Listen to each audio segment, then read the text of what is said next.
मात्सर्य दोष किसको कहते हैं? जो दूसरे के सुख से दुखी होते हैं।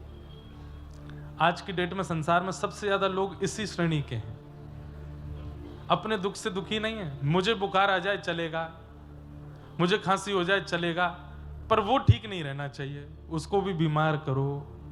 मैं निर्धन हो गया, मेरा व्यापार ठप हो गया, चलेगा, कोई बात नहीं, पर उसका क्यों चल रहा है? इस बात से पीड़ित है, इस बात से दुखी।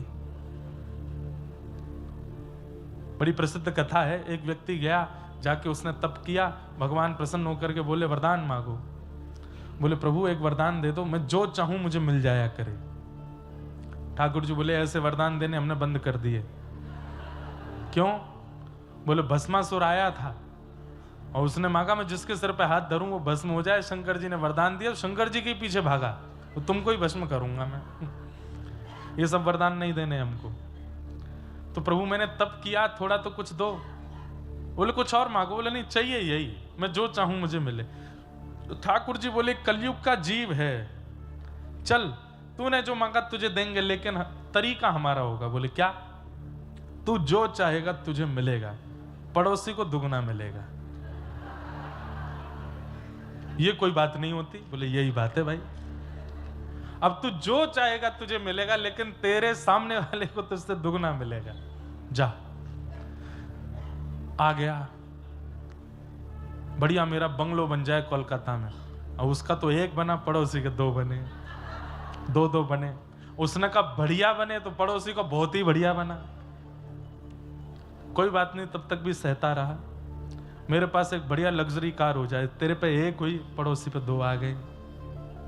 मेरा 10-15 करोड़ का टर्नओवर हो जाए, 100 करोड़ का टर्नओवर हो जाए, पड़ोसी का और दुगना हो गया। एक सुंदर सी कन्या से मेरा ब्याह हो जाए, पड़ोसी के दो हो गए।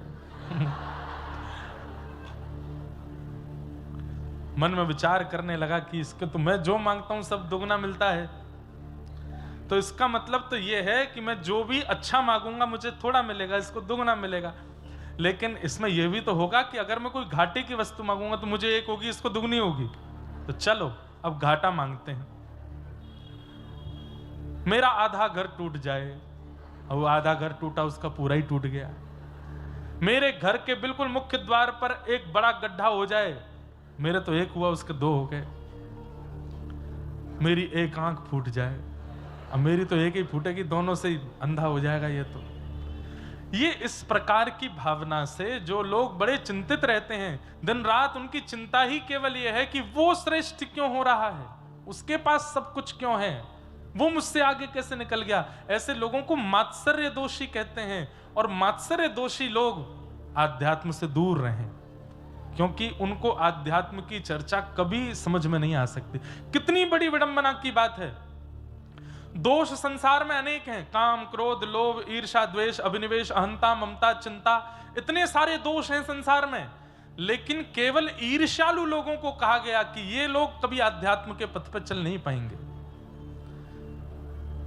जिसके चित्त में काम है, जिसके चित्त में क्रोध है, जिसके चित्त में लोभ है, वो भी आध्यात्म पथ पर चल के एक दिन सुधर जाएगा, पर ईर्ष्यालु नहीं सुधर पाएगा। ईर्ष्यालु को बहुत समय लगेगा। और मानो चाहे मत मानो, पर ईर्ष्या सबको होती है, सबके चित्त में होती है।